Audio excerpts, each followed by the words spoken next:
Hello and welcome to this episode of Crossing Borders with Nathan Lustig, where I have conversations with entrepreneurs doing business across borders and the people who support them, with a focus on those with some connection to Latin America. This episode is a 2-for-1, as I have a conversation with my friends Kyle Wiggins and Jack Fischl, co-founders of Keteka, a marketplace that allows tourists to book more than 1,300 off-the-beaten-path tours and excursions and experiences in Latin America. After Kyle and Jack graduated university, they decided to join the Peace Corps, a volunteer program run by the U.S. government to help with technical assistance and to share the U.S. culture outside of the U.S. While spending 2 years in Panama working with small communities, Kyle and Jack found that many communities didn't have access to the internet, payments, and customer service that's required to gain access to the tourism market, and that even some of the people that did ended up only receiving 10 to 20% of the value paid by a tourist because of up to five layers of middlemen who took commissions all the way from point of sale down to the guide. They decided to fix this problem and created Keteka, which allows tourists to book off the beaten path experiences and understand that 85% of their tour revenue is going to go to the guide. We talk about what they learned in the Peace Corps, how it helps them in their startup, their advice to founders when starting a business, and their experience in Start-Up Chile, the Booking.com Accelerator, and raising money from FounderList syndicates from angel investors in Chile. I love working with these guys, and I really hope you enjoy our conversation.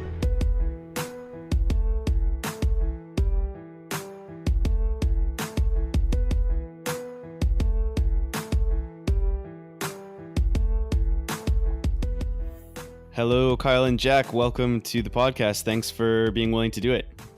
Thanks for having us. Yep, good to be here. Yes, I'm excited to have you guys on. You guys have a really interesting story, and it's also fun to have both co-founders at the same time. We don't do it that often, but I think it's going to be really fun. So, where are you guys in the world today? So, I'm in Chicago, Illinois today. And I'm in Santiago, Chile. So, what's it like to have an office in the U.S. in Chicago and an office in Chile? It's interesting.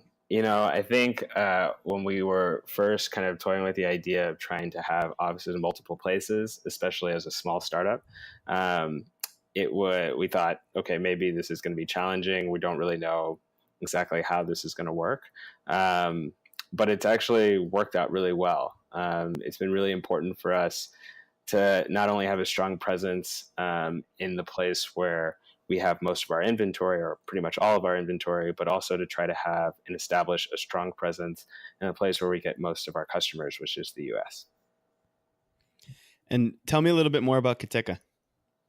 Yeah, so Keteka is an online tours and activities marketplace that lets travelers book unique, safe, and authentic tours with validated local guides, most of whom are from developing communities throughout Latin America. And so we're looking to provide travelers with an incredibly unique and amazing authentic experience that they can find easily online, and at the same time positively impact local communities by offering kind of dignified economic opportunity at the same time. Yeah. So I'll dig more into Keteka a little bit later, but wanted to jump back and see how you ended up starting a business that has this kind of impact. And did you either or both of you know that you wanted to be entrepreneurs when you were growing up, and had also entrepreneurs that had some sort of an impact? Or was this something that came up in your path? Well, I'll start, and then I'll let Jack answer for himself. I think that I kind of first got turned on to entrepreneurship in high school.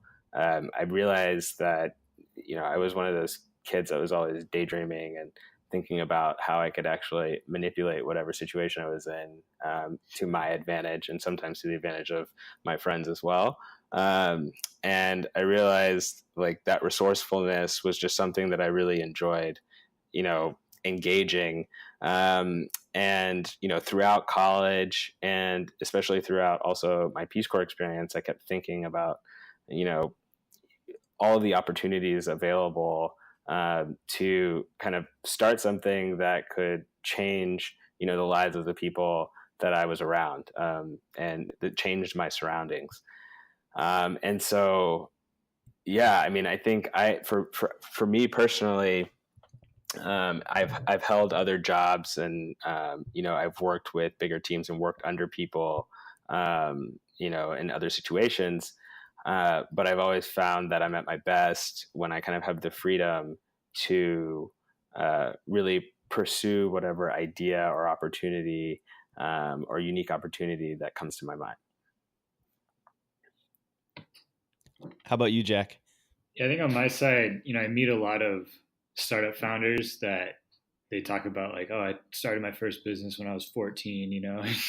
I did not have that background. I never really imagined myself um, as a founder or even an entrepreneur. But what I did know is I grew up overseas. My dad was a diplomat, and I've now lived most of my life overseas. And I knew I liked that a lot.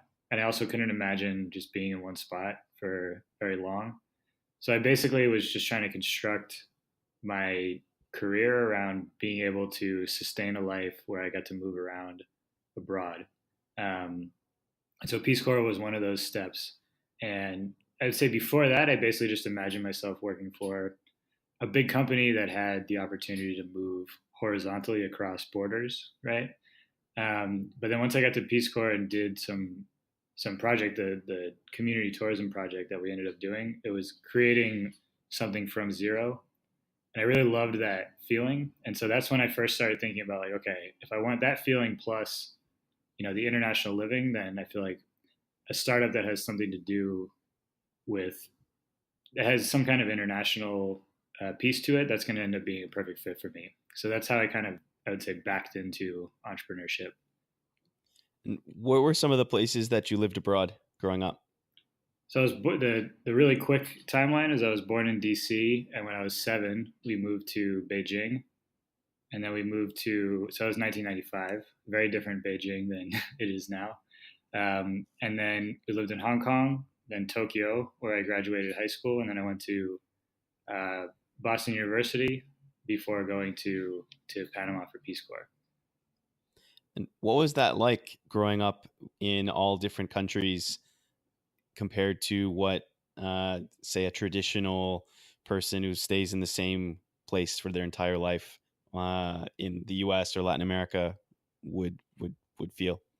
Yeah, I mean, I think my comparison point is I would meet people who had moved abroad when they were, for the first time when they were in high school, for example, like, their parents got a job in Japan when they were sophomores in high school and kind of saw how they were reacting to the situation. I just realized that since I moved since my family moved when I was 7, at that age, you just don't really notice, like, you don't really care. You're just a kid and you just want kid stuff. So it's like, okay, now I'm in Beijing, no big deal. And it's also like a little bit easier to learn languages and kind of adapt, I think, when you're a kid. So I honestly didn't think about it or think that it was weird until I got to college. And during orientation, when everybody was, there's all these like icebreaker things and you introduce yourself. And obviously, one of the first questions is, where are you from? And I just realized I couldn't answer it. Or either like I had a long answer or I just didn't really have a good one. And then there were a lot of people reacting like, "Oh my God, that's crazy. I can't believe you grew up in that situation." That was the first time I thought it was unusual. Before that, I just viewed it as kind of the way that you grow up, right? Because that's the only experience that I had had. Do you have any lessons that you take from your time growing up in other countries that influences the way that you think about a startup or pushed you to starting a startup? Yeah, I mean, I think one of the biggest lessons I've learned from just living in so many countries and traveling so much over the course of my life is that people are people wherever they are. I think in general, I think people overblow how much a culture is going to influence something, how different something is going to be in another place. I think at a fundamental level, humans are humans all over the world. And so if you can understand people anywhere, then you can generally take that lesson and apply it somewhere else. And I mean, for entrepreneurs, especially, for startup founders with kind of the Silicon Valley mindset, I think we end up thinking a lot about technology and how we're going to disrupt this thing or whatever, but you still have to know how to navigate the world. And by that, it means how to navigate people, because whether it's you're applying to get into an accelerator and you have a connection with one of the people that runs it, you need a partnership, right? You need to win a contract. Like all of this is based on people. You can have a great product, amazing code, all this stuff. But if you don't know how to navigate people, then it's going to be really difficult for you. And so I think the international experience has just sort of taught me that you can boil down to the fundamental needs of all people and communicate with them in a very, I wouldn't say standard way, but you can take the same lessons you learned in like Tokyo and apply them in Santiago much more than you might realize. How about you, Kyle? Where are you from originally, and what was your path to getting to the Peace Corps? Yeah, so I'm from Dallas, Texas originally. So born and raised there. After high school, I went to Harvard, and I spent 4 years there. Graduated, and I actually didn't go straight to the Peace Corps from there. I spent some time traveling, teaching in China, a few months. I worked on a political campaign in New York for a few months as well, and then I was a fellow for a large foundation in New York City. That gave a lot of money to a lot of different charities and organizations in the New York area. And then I also, I took the chance to go to Panama and become a business volunteer in Peace Corps. And so kind of, it's interesting. At that point in my life, I just really had a desire to have a very different experience from the experiences that I had had up to that point. I grew up kind of in a middle-class background. At Harvard, I had the ability to kind of observe, what things are like on the highest level, socioeconomic status and whatnot. And I realized that, my experience up to this point, my real life experience up to that point had been, sort of in the middle and on the higher levels. And I really had no idea, what the developing world was like firsthand. And so that was what really kind of drove my desire to want to, experience that truly, and actually, do something like the Peace Corps. And why the Peace Corps instead of, say, moving to a Latin American or an Asian country and just working? What was the big draw for the Peace Corps? Yeah, so I looked at a number of things, and people always ask me, why did you do the Peace Corps? And I think sometimes, at least initially, they're surprised that my answers are pretty selfish, in that they had a lot to do with where I was at the time and what I was looking to get out of the experience. I was thinking in general, I wanted to travel and be more cosmopolitan. I wanted to be able to learn another language, fluently and be able to say that I was bilingual. And just on that note, up to that point, I had taken, years of Spanish throughout high school. I had a citation in Spanish in college. And when I got to Panama, I realized I did not speak any Spanish. So that was another, in terms of when you ask like, okay, well, why not just move? I knew that I needed something structured, and that would really enable me to actually pick up another language. And I actually, it was one of the things that I asked a lot of people, when I was researching Peace Corps and whatnot. I was like, okay, am I actually going to be able to speak this language after 2 years? And they were like, yes, of course you will. And I saw that. And so that was also a big motivator. And then the other thing was just that, the last thing was just that I wanted to do something where I would have an opportunity to have an impact. And by having an impact, it was sort of like I wanted to be an impact on my surroundings and on the people that I was going to interact with. I didn't believe even then and during or after that, what I was doing was changing the world by any means, but I knew that there was a high potential in doing this type of development work and spending that amount of time, over 2 years in a place, that the time that spent would positively impact both myself and the people around me. And I mean that just the time spent. It doesn't matter really what we were doing, but just that intercultural exchange, and the learning that we were going to have from each other was going to overall be a positive impact for everyone involved. How about you, Jack? How did you decide to do the Peace Corps? Yeah, so I would say coming out of when I was about to come out of college, I went to Boston University, actually right across the river from Kyle, although we didn't know each other at the time. I was at kind of a crossroads in terms of what I wanted to pursue. So the Boston University undergrad business program mostly feeds people into New York finance, and there's a very like competitive side of me that really wanted to just go in there and crush everybody in the New York business scene. But then there was another side of me that was interested in sort of like development work. I had done Habitat for Humanity in high school, and I really liked the hands-on element of that. And so I was actually, at one point, I had applications out to different stuff. I was very deep into the process of getting a corporate sales position with the San Antonio Spurs, actually. And they called me one day and said, we want to fly you down for one more interview. And then if you get through that, then you have the job. And right there on that phone call, just the fact that it was being presented to me, I think gave me kind of the push that I needed to realize. Right there on the phone to the lady, I said, actually, thank you so much, but I'm going to join the Peace Corps. And she actually reacted pretty positively. She was like, oh, that's great. Good for you. But I think something that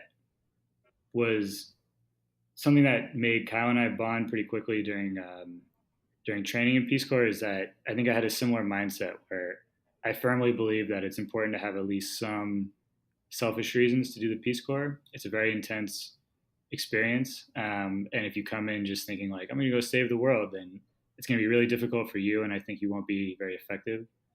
So I had a similar mix where basically I thought it was a good opportunity to use some of the business knowledge that I had gained to do something positive in the world. And then, I was living overseas again, new culture, get to finish learning Spanish. And I think the whole combo package really appealed to me. That's what I really liked about the Peace Corps experience going in. And how does it work? Do you get to pick the country that you want to go to, or do you have to do rankings? And how did you end up in Panama? So it's different now. In case anybody that's listening is about to apply, now it's really easy. You can pick where you want to go and when, and they accept you or not. When Kyle and I applied, actually, the application process was very opaque. It was really, really difficult just to fill out the damn application.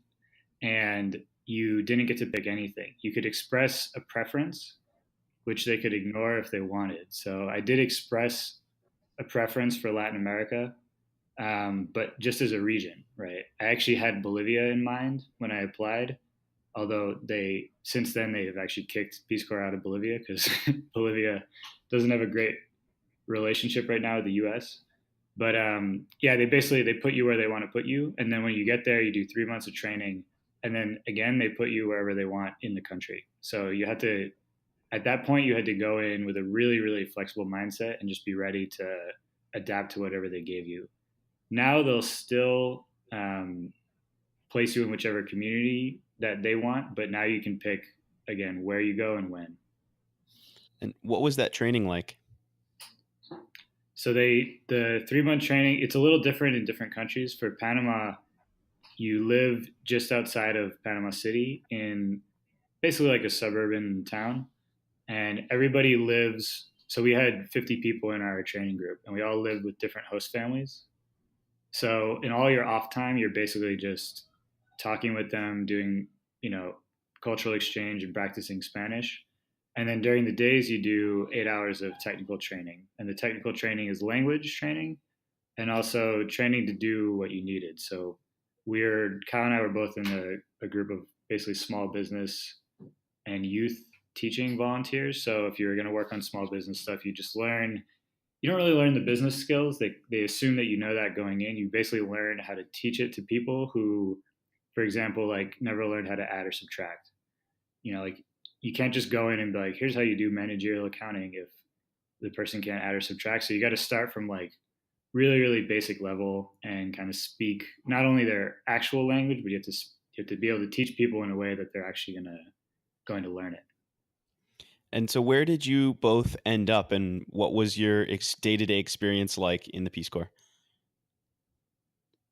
I can go and then let Kyle go. So I ended up in an indigenous community. So it's kind of, they're not reservations in Panama, but the equivalent of a reservation with an indigenous group called the Nobe. And it was basically in the middle of in a valley in the middle of the mountains. It was 2 hours by bus from the nearest city, and there was no electricity, no plumbing.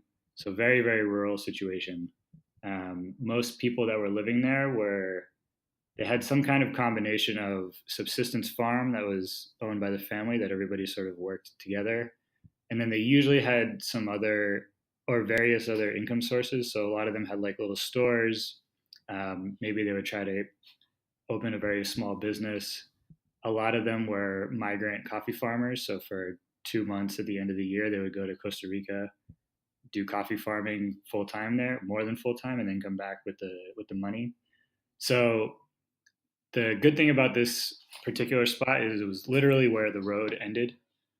And so all the people from the mountains would come down to this place to get stuff that they needed. So there was kind of a very mini entrepreneurial hub in that people recognize like, okay, it's kind of the equivalent of like the mountain port city, like we're where everybody comes to get stuff. And so there was opportunity to have different small businesses there. So I was basically bouncing around trying to figure out the best way to support coffee cooperatives, small store owners, and then ended up some people from the community had seen that other parts of Panama are benefiting a lot from tourism, and they really just had the vague idea of like, hey, we want to benefit from tourism as well. We know we have this interesting culture. We live in this beautiful place. How do we leverage that to get some of those tourist dollars? And so I'd say the day to day for me was a lot of just walking around and talking with people and meeting with them and kind of putting the plans together. And then as Kyle said, a lot of the benefit of being a Peace Corps volunteer comes from just the cultural exchange. So on days when there wasn't a lot to work on in terms of tourism or small business support, it's literally just roll up to somebody's house, sit on their porch with them, have coffee, and just talk for a while. How about you, Kyle? What was your day-to-day experience like? Yeah, so I mean, similar to Jackson, given that we were both in the same sector, we were doing a lot of the same work, and like my community it's interesting because Jack was an indigenous community, but the population of his community was actually was double the size of mine. So he was I think there were 10,000 Nobes in his community, and I was located in a community. It was I think about 14 hours by bus, or basically all the different transportation from where Jack was, in the Panama Canal watershed on the Atlantic side, a community of about 5,000 people. And most of the people in my community actually were busing in and working for the Canal Authority. So this was 2010 to 2012. So at this time, the Panama Canal, the construction of the new set of locks and the expansion of the Panama Canal was going on, and so a lot of the people in my community would get essentially bused into Cologne, and then they would be working either in construction on the new canal, or they just worked at the ports or in the free trade zone. And yeah, I mean, I would say that my day to day, was a lot of conversations, talking with different people of the communities about, what they wanted, needed, or just how they were feeling in general. I think one thing that you really have to understand about Peace Corps is it's really focused on human development. And I think that a lot of times people really underrate how important that is. You get a lot of different organizations, and I won't name them in any disparaging way, but just there's a lot of organizations that focus on infrastructure development. So they go in, they throw a lot of money into building a bridge or to building a road or paving a road or something, things like that, that they think will stimulate local economies and help the developing world. And I think you're seeing more and more that while those things are important, more important than that is human development and education and actually getting the buy-in of locals and local communities. And the challenge with that is that it takes a long time, and that's the reason that Peace Corps is 2 years.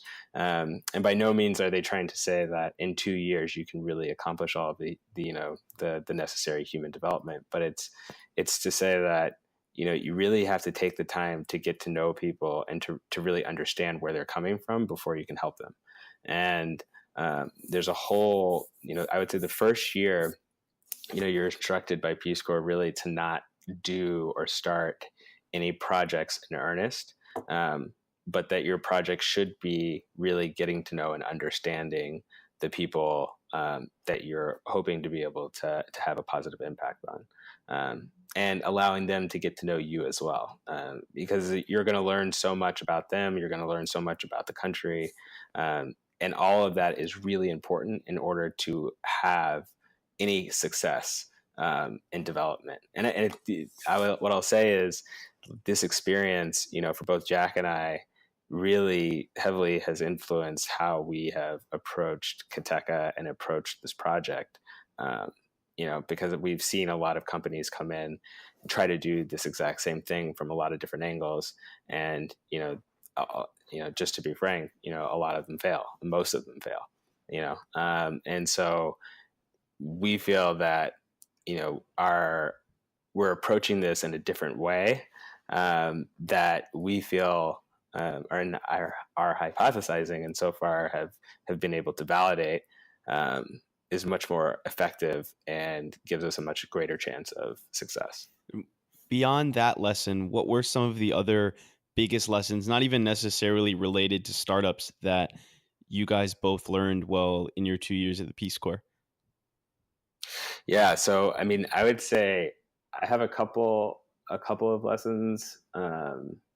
One was that I think to people in the developing world, and this was one of my biggest lessons, was that more than money, I think time, it was their most valuable resource, and it was the most valuable resource that was being taken away from them. The amount of time it took for people in my community to get to anywhere where they could actually have a job or where they could get to work, and then also to get home, it would take a long time, but two, it was also very unpredictable.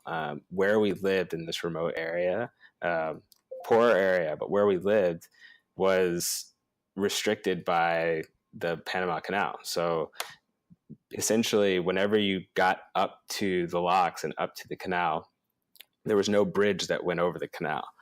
So in order to get across, you had to go through the canal from this bridge that basically comes up in between the locks, which means that the only time that you can go through it is when there aren't boats going through. So when you show up and there are no boats, it's like really awesome because you could go straight through. If the bridge would come up, you can go straight through. But many times and unpredictably, there'd be lots of boats that are coming through, and you could be waiting there anywhere from 15 minutes to 3 hours. And so if you imagine saying that you're going to make an appointment or that you're going to be somewhere at a certain time, when really you have no control over when you're going to be able to cross the canal or not. It's really a difficult situation for them to be in. There's also just a lot of unreliability with regard to public transportation, when buses are going to leave, and when they're going to arrive.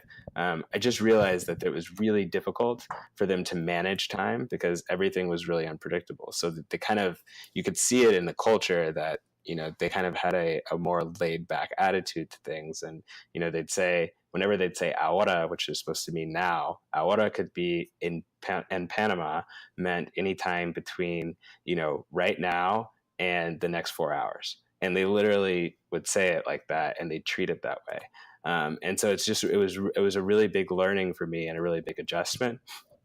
And I'd also just quickly add that the other big lesson I learned was it's really hard to try to apply learnings and expertise, let's say, in one environment that you're really familiar with, and apply it to a completely different environment when you don't understand it. I think a lot of people, we went through training and we thought we understood exactly, what we were doing and what we were getting into. And initially my approach was to try to essentially bring my experience from the US and, infuse that into the jungle of Panama, and then show everyone like, hey, look, you can live this, more comfortable or more efficient lifestyle. And I tried to bring that to the jungle, and the best way to say it is the jungle just absolutely kicked my ass. Like there was no like every kind of thing like that I tried to do, where it's almost like I was trying to live my apartment in Chicago but in the middle of the jungle in Panama, and literally the jungle just swallowed me, and spit me out and was like, no, start over. And that happened a lot in the first 6 months that I was there. And eventually I kind of opened my eyes to realizing, okay, maybe there's a reason that all of these people here are doing things in this particular way, or, they're getting their water in this way, or they're doing everything way that they're behaving. There might be more to it than just like, this is just the way they're doing it. And so, yeah, that was a really big lesson for me. How about you, Jack? Yeah, and actually, Kyle's last point transitions really well for me into one of the biggest startup warnings I had at the time. I didn't know it was a startup warning, but I think it's basically that human beings are very unreasonable, and I think a lot of entrepreneurs in general and startup founders for sure, we see some kind of problem that we want to solve, and we assume that everybody else will see the same logic, and then the dollars will follow accordingly. But I think people often will want things. Either they don't want things for the reason we thought at all, or I should say, sometimes they just don't want them at all. But sometimes they want them for reasons that we couldn't expect. To give kind of a graphic but sort of funny example, there was another volunteer that I knew whose mandate, basically, whose Peace Corps project was to build lots of latrines. The community was super, super rural, had no kind of bathroom situation at all, like just go out in the jungle. And so they were trying to build latrines. And at first their approach was, okay, I'm going to go and teach everybody about the health risks, right? And the health risks are pretty serious about not having any kind of bathroom. And so that should be a very reasonable reason for people to decide, like, yes, I want a latrine, I want to be part of this project. But it really wasn't working. People weren't responding to that. And so what they ended up, the message that ended up resonating with people was, when you're walking in the jungle and then you just like step and poop, and how much of a bummer that is. And that's what ended up being the selling point, right? That was the thing that they could rally the whole campaign around. And they ended up building a ton of latrines in these communities. And so there's sort of the reasonable reason why someone should do something, and then there's the true pain point. And I know I did, and I'm pretty sure Kyle did as well, like go through a lot of those same lessons where you're trying to pitch people on working on something for what you think is a really good reason. Sometimes you have to step back and figure out, or either step back or just start talking to more people about how they see it, and you're going to end up realizing that there's a different, more important motivation than you expected. And I think that absolutely is true for startups, especially in marketing. Yeah, I love that story. That's really, really a good representation of that lesson. So how did you guys end up starting Keteka?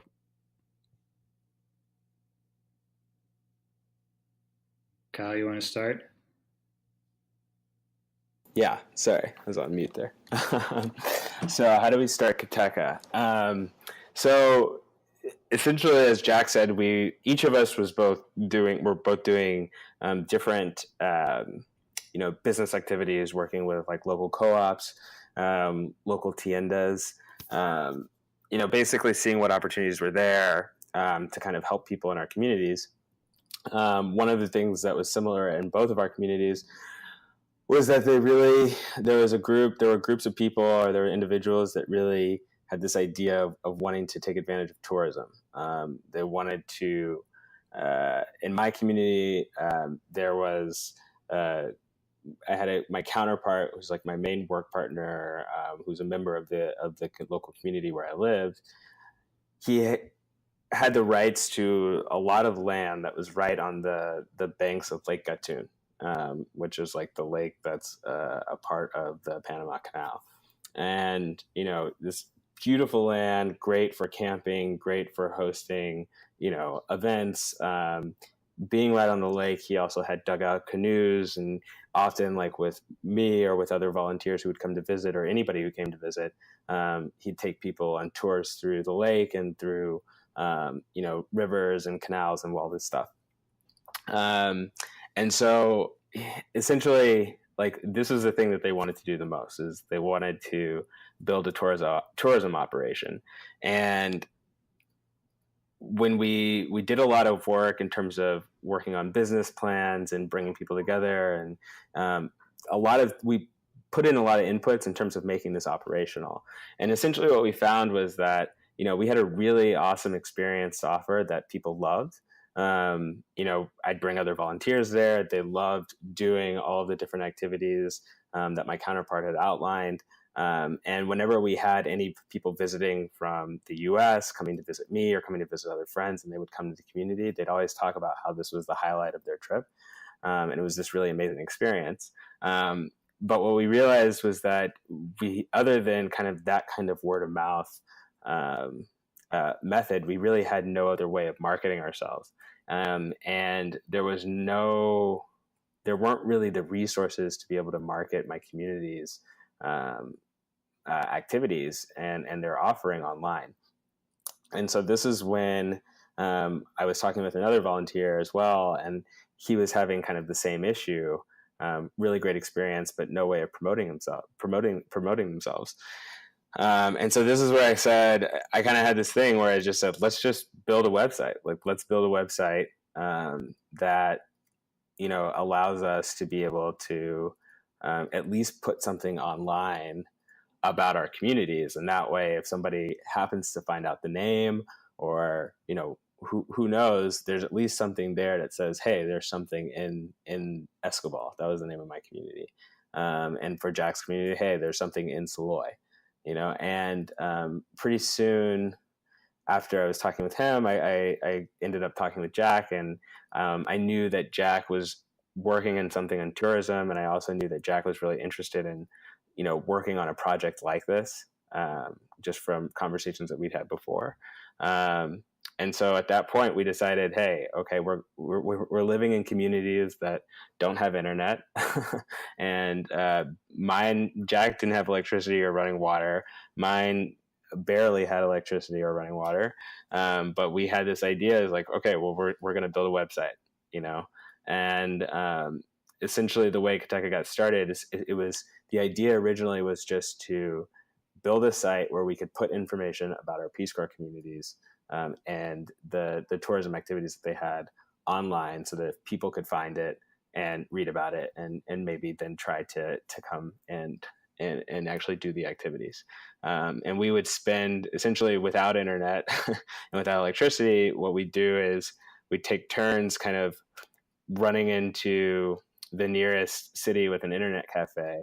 So maybe once a week, I would go into Cologne, sit at an internet cafe for an hour or two, get online and try to put things into this, the first version of our WordPress site. And then Jack would go into David and he would do the same thing. And then we had another volunteer working with us at the time too, and he would do the same thing. And what was the inflection point where it became, we're actually going to do this as a full-time business rather than just maybe trying to promote your local towns? Yeah, so I mean, there are a couple of inflection points that got us thinking about doing this as a full-time business. I'd say the first one was when we were still thinking about just providing content. It was that, initially there was just three of our communities on the site, but then basically all of the volunteers in Panama were all asking us, hey, can we put our community stuff on your site? Hey, can I put information about my community stuff on your site? So there were 250 volunteers in Panama serving at that time. And then we started getting requests from Peace Corps volunteers in Costa Rica and Colombia and Senegal and Thailand.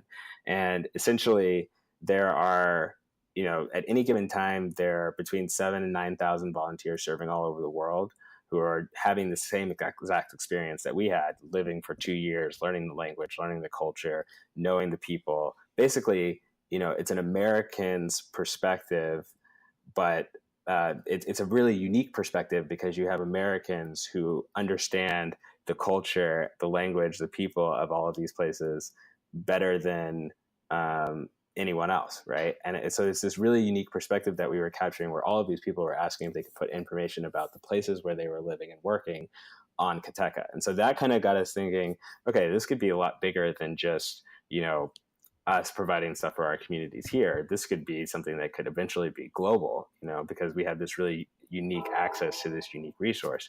And then the second thing was actually once we were out of Peace Corps, we did a crowdfunding campaign just to go and essentially see how we could expand this project. And we raised about $15,000 through crowdfunding to do more research on the ground, go to more countries within Latin America, talk to more local communities, local operators, local guides, and just see what their needs were, to see if this project, Keteka, that we had created thus far was something that would help them. And they were all really interested in that. But the overwhelming response that we got from these local guides and local communities was that, they really didn't have any way of accepting. One, they didn't have a way of promoting themselves really well online, which was something that we were trying to solve. But they also were seeking a way to be able to accept reservations and bookings online.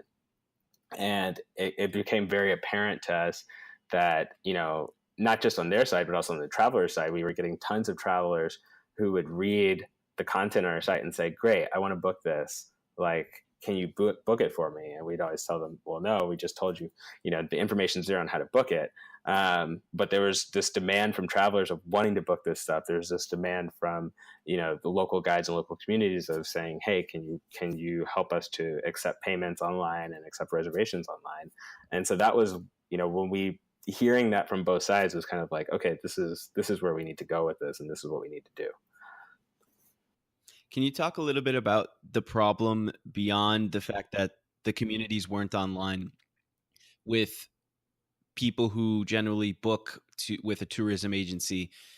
What happens to, say, the $100 that you spend with a general tourism agency when you're booking maybe an off the beaten path tour in a place like Latin America or Africa or Asia? Yeah, that's a really interesting question. Typically when a traveler is looking to do a really authentic or local experience, right, they have a couple of options. One is they can just wait until they get there, and then they can take the chance of hopefully being able to meet someone, or if they speak the language, hopefully they can talk to different people and maybe figure out how to get like that kind of local authentic experience. Other than that, right, the most accessible stuff is, your huge 40-person, 50-person bus tours, double-decker bus tours that don't really give you like an in-depth experience. And then there's like variations on that. So to get the kind of experiences that we try to provide, typically you've got to go through a travel agent, or something like a travel agent. And when you're going through a travel agent, let's say you're paying $100 for a particular experience, right? So you're giving that $100 to that travel agent. That travel agent is going to take 15 to 20% of that $100. That travel agent then connects to a tour wholesaler that's also going to take 15 to 20% of that $100. Then they connect again to a DMC and to a local operator, which then finally gets to local guide. Each of those people in the middle typically is taking, anywhere between 10 and 20%, right? And so by the time you get to the local guide, the guide is getting basically nothing, right? Like what we were finding was that, the options for our communities were to partner with really big, huge corporations. Sometimes it was cruise ships, sometimes it was other, bigger operations, foreign operations that were pretty much demanding to take 90% of the revenue per traveler that was coming in. And we just really thought that wasn't fair. It wasn't, and it not only was it not fair, but that small of a piece of the pie for guides doesn't give them much incentive to provide a really awesome experience. Yes, they'll take it for sure because they have to earn some sort of a living, right? But it takes a lot of the ownership out of the experience that they are providing, and it makes them feel, that they're working for someone else as opposed to owning the experience. And so we just thought that really wasn't right. And one of the things we try to do with Keteka is disrupt that payment structure, to make it such that payments are then put in favor of local guides, in favor of local communities, because at the end of the day, that's actually what matters most for travelers too. Like, we always say that the quality of an experience directly correlates with the quality of a local guide. And you got to make sure that local guide is being paid properly, and fairly in order to ensure that they're going to provide a really quality experience for that traveler. And how much does a guide generally get if someone books on Keteka? So if someone books on Keteka, the guide is typically going to get 85%. It's typically between 80 and 85% of what the traveler is actually paying. And the rest of that essentially is a commission for Keteka, and it also covers the transaction costs. So the cost of actually being able to move money across borders and get it into rural areas or indigenous areas in a way that's manageable for those local communities. Yeah, I had a similar experience when I went to Bolivia, and I booked a tour at a tourism office in La Paz, and it was a nice office in a nice building, and the woman was also really nice, but she was clearly from a fairly upper class background, and I think we paid like $200 for a 2-day tour. And I asked the guide at the end of the tour how much he got, and he ended up only getting $20 for 2 days. So he got his 10%, and I just couldn't believe it. And we ended up booking him the next day direct for another shorter tour, and he got to keep all the money. And I just couldn't believe when I first met you guys that was the widespread practice, where when you're going on a trip, only a small percentage is going to the person who probably needs it most, and the person who has the biggest influence, like you said, on your experience. Yeah, definitely. And the one thing that we add too is that I think that there's two big problems also with this whole chain of middlemen in between the traveler and the local guide. One is payments, right, as we just detailed, but the other is also communication. One of the things that we found is that the biggest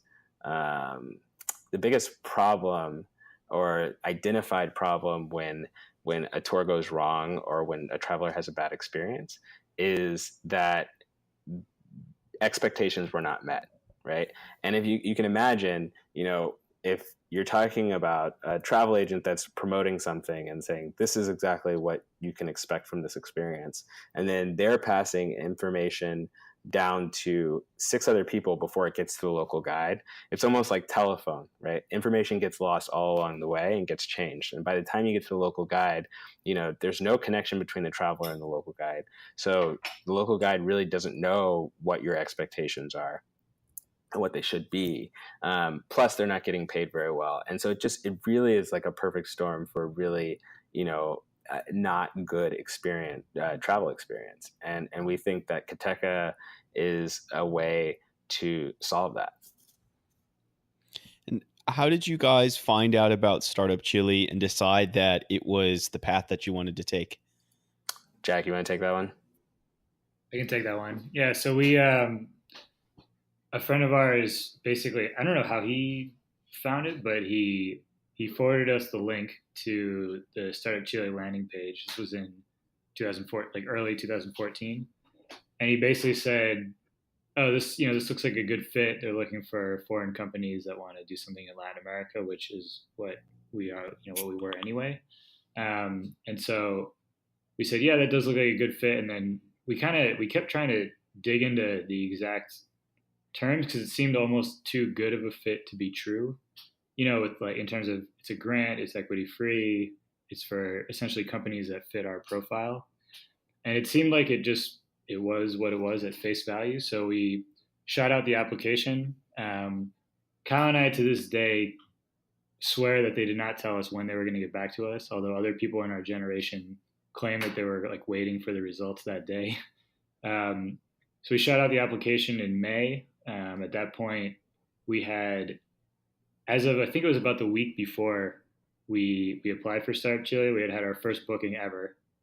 And it was a situation kind of like what Kyle mentioned before, where someone just emailed us and said, "This looks really cool. Can I book it?" Technically, at the time, it wasn't one of our bookable tours, but we were just like, you know what, we're going to make it bookable for this person. We're going to get our first booking. So we were able to apply and just check that box of like, do you have any sales? Yes, right. So we shot out the application, completely forgot about it, and then got the email. I think it was in August, and basically we had been talking just before that about kind of what we wanted to do, and we had decided, okay, we really want to stop having Keteka as a side thing and see if it's going to be sustainable as a full-time business for both of us. And so the plan was to just move to Panama City and try to make it happen from there. And I actually had a one-way ticket from DC to Panama City, and I was just like, all right, we're gonna make it work. And so I just added another one-way ticket to Chile. Kyle tucked up his life in Dallas and also got a one-way ticket to Chile, and we just decided like, okay, this is like the clear jumping off point for us. This is what's going to allow us to go full time. So you guys get into Startup Chile. You both bought one-way tickets down to Chile, and then what happened? Then we were full time on Keteka. It was really interesting. It was sort of a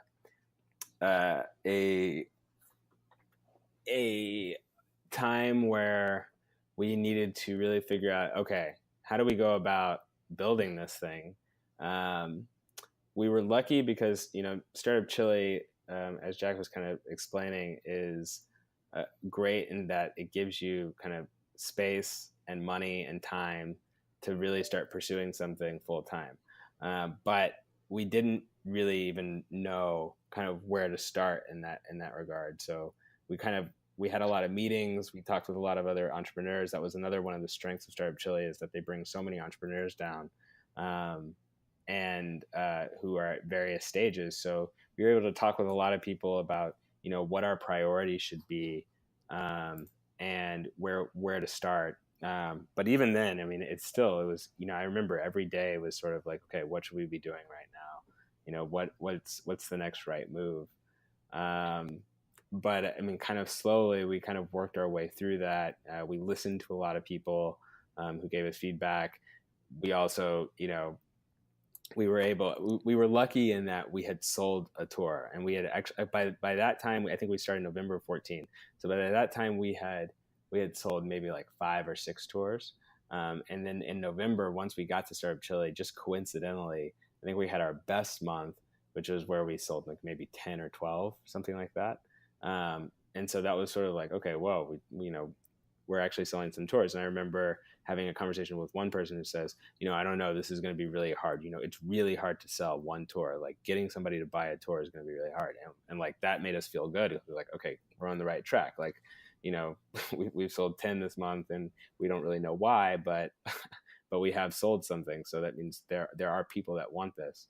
And so, I think that essentially from there were little validating things that kept us going among all of the challenges that we were facing. And we ended up doing really well in the Startup Chile program, pitching at demo day, being chosen to pitch at demo day, and getting a lot of attention after that. And so it was a really hard, challenging program, but I would say for us, just given where we were starting, but I think that what helped us was a focus on business and deciding to generate revenue and sell things from the beginning.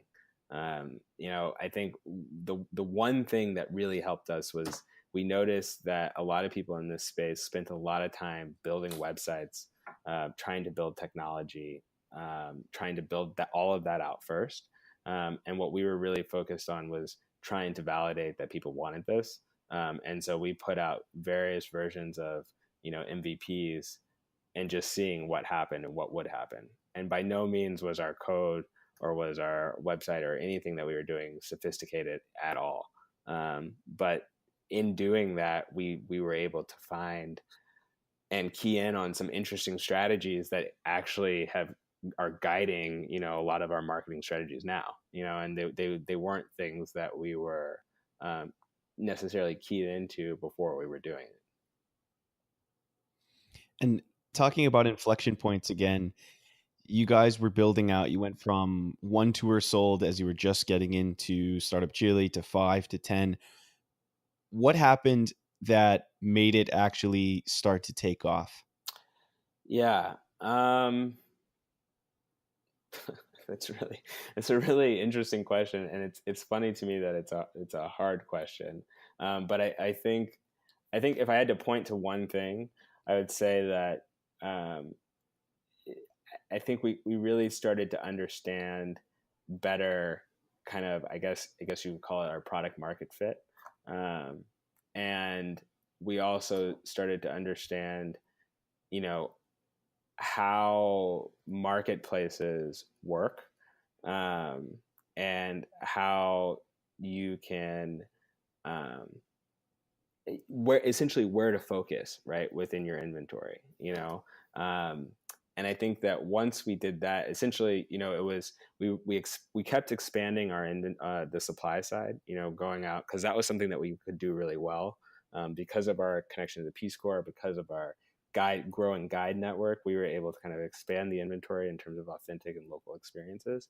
And then I think really it was a combination of that kind of work and recognizing, oh, this is going to actually help us, by increasing our inventory, this will help us to increase demand. And then, and that was true, but I think there was also a level of just being lucky, in that in some of the places where we are increasing that inventory, we found, oh, actually, these are really, really good places, where travelers really need something like Keteka, and it wasn't being met by any of the existing solutions, and it wasn't being met well by any of the existing solutions. And so in that, we started to find, oh, we're getting a lot of people booking with us in these particular regions or for these particular types of things. And we were able to take data from that, say, okay, now let's scale this a little bit, or let's test some more hypotheses, and see if, this is true. And for a lot of those things, we found that they were true. And that's kind of helped accelerate our growth, I would say, over the last year. How many tours do you guys have today, and what are some of the top booked tours that people take? Yeah, so I mean, right now we have just over 1,300 published tours on the site. We've got about 700 that are waiting to be published, but that will be very soon, within the next month or so. You know, I think that the top things that we're selling right now, a lot of it is in southern Bolivia, Uyuni, northern Chile, San Pedro de Atacama. We're seeing increased demand for Torres del Paine and Patagonia, in both southern Chile and southern Argentina. Iguazu Falls, of course, and just off the beaten path and different approaches to things like Machu Picchu, things in the Amazon within Ecuador, and a lot of what I've talked about so far has been more rural. We also have, um, you know, one of our most popular tours is the Afro-Panamanian Food Tour, which takes place in Panama City. It takes you through, multiple different neighborhoods and introduces you to Afro-Panamanian cuisine, culture, and history, with a really awesome guide named Isaac. Young guy, great chef, and he's just got a really awesome and unique experience to share with people. So we would say like those are some of the highlights, but I'd say that there's a lot of new inventory coming in as well, and we're also seeing that there's increased demand because we're also learning better on how to promote those activities and those experiences in all of these different places. So let's talk a little bit about the fundraising that you guys have done. You've been able to raise money from equity-free grants from Startup Chile. You've been able to raise from us, venture capital fund, and then you were also the first syndicate, AngelList-like syndicate for FounderList in Chile, and I believe in Latin America. Can you talk a little bit about raising money from all of these different types of institutions? Yeah, I can start, and Jack, you can get your opinion as well. I think it's been a really non-traditional path in terms of just how startups raise money typically, but it's worked out really well for us. So one, you mentioned kind of the equity-free opportunities. We've had a couple of those where we've been able to acquire kind of significant amount of funds through Startup Chile, and then also through another accelerator through Booking.com. It was, those types of opportunities are amazing because it's free money, for lack of a better term. It's people who are supporting your vision and supporting what you're doing, and they're not taking any stake or equity out of your company for that. And in doing that, getting that kind of money, or those types of resources, it really sets you up well for your future and for being able to raise from more traditional investors like Magma. And so in that sense, like, we've been very fortunate that we've been able to be a part of things like that. And then also, you mentioned FounderList. That was also a really cool opportunity, because part of us being in Latin America, we are, and one of the reasons that we really liked Magma, and we were attracted to trying to be a part of Magma's portfolio companies, was we care about Latin America in general. We care about the startup and entrepreneurial and innovation ecosystem within all throughout Latin America. And we wanted to be able to we wanted Keteka to not only have a positive impact on local communities and travelers in the travel industry, but also, on the entrepreneurial and innovation market and economy throughout LATAM. And by participating in the syndicate, we felt like we were a part of that. Essentially, being able to encourage and give an opportunity for local angel investors in Chile, Argentina, and other places to invest in Keteka. And so it ended up being a great tool for us, and it came at the right time, and we were really proud to be a part of that. So what's next for you guys and Keteka over the next, say, 6 to 12 months? Josh, you want to take that? Sure. So basically, the first view that we take is over the next 5 months, which just gets us towards the end of the year. We talked about inflection points a few times. One big inflection point we had was last year around this time. We just from 1 month to the next started doing 4 to 5 times as much revenue as we had been doing in an average month before that. And then it sustained for 2 months and then 3 months, and then it went to 10 times.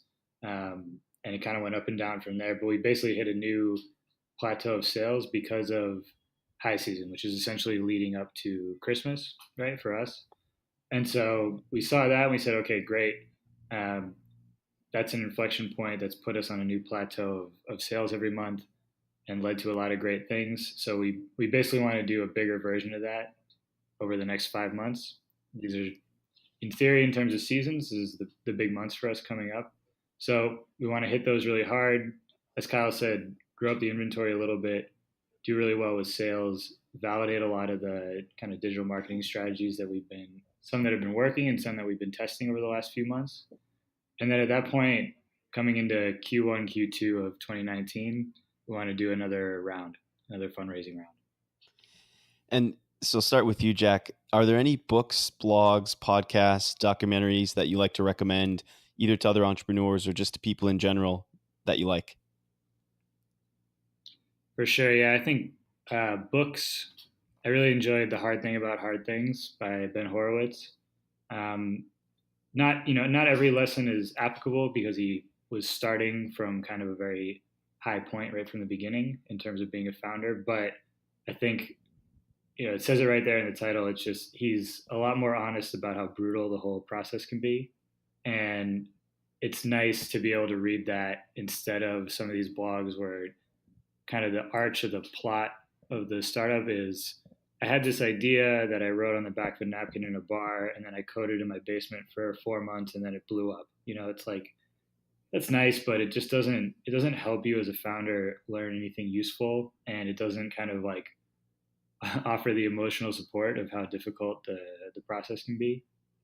Other than that, there's a ton of, you can find recommendations all over the place for type like digital marketing blogs and stuff like that to read. But so I would just say something a little bit different is, I think it's important to be able to think laterally, and you can get a lot of inspiration from things that aren't strictly business related. So I would recommend everybody to make sure to keep in their diet, keep reading the business books and blogs, but also just try to read other stuff and think about how it can apply to your startup.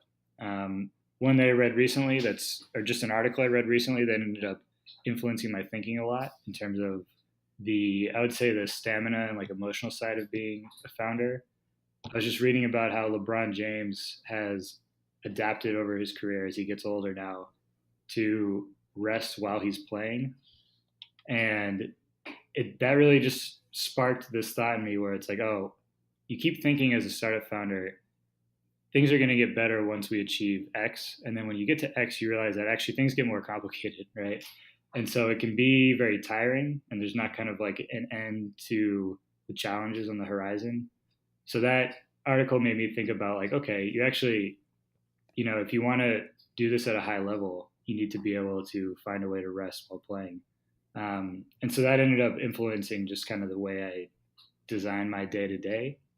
And again, it had nothing to do at all with a startup book or being from a founder. So I think just branching out and letting your mind explore some of those lateral ideas will help influence the way that you think about and approach your startup too. How about you, Kyle? Same question. Books, blogs, podcasts, documentaries that you like? Yeah, I also like Hard Things About Hard Things. I think it's great. I think 0 to 1 is also really good in terms of just giving people an idea of how to think about startups, how to think about innovation. In terms of along the lines of Hard Things About Hard Things, I think the podcast I listen to the most is A16Z, which is Andreessen Horowitz. They put out a podcast, lots of different topics in a lot of different industries. But I've learned a lot just listening to other entrepreneurs and other experts and other people just talking about their experiences, and also sharing, of course, their expertise within particular industries. And I don't know if they've ever done one on travel, but they've done a lot on e-commerce, marketplaces, payments, all things that are related to our business. And that helped me to think about different problems and challenges that we have in unique ways.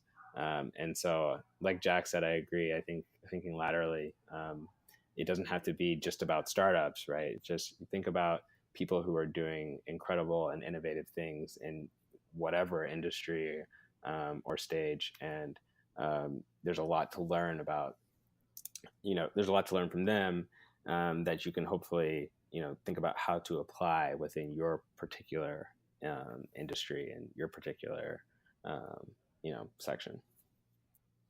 So keep going with you, Kyle. If you could go back to when you were just finishing the Peace Corps and thinking about starting Keteka, knowing what you know today, what advice would you give yourself?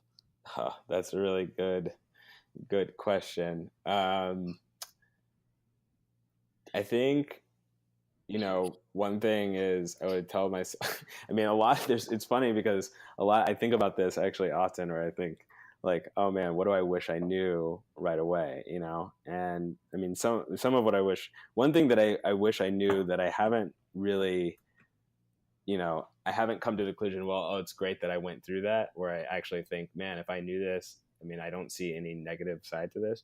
It's just that I wish we had made the pivot to being a marketplace earlier.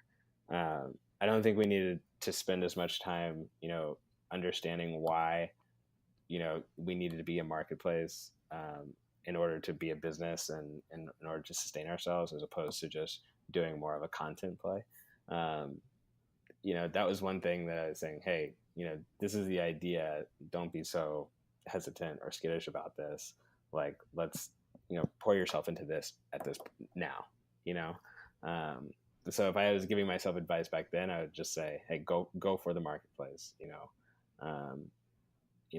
that's the idea. But yeah. How about you, Jack? Same question. So I think there's a lot of parts of the business that we ended up needing to do in a very heavy-handed way that I kind of assumed in the beginning would end up getting automated really quickly. So one of those is relationships with the tour operators and kind of connecting the customers with them. Another is customer service and how much time and kind of like how important that is to the customer experience. And the other is we still don't have a CTO. We've never consistently had one.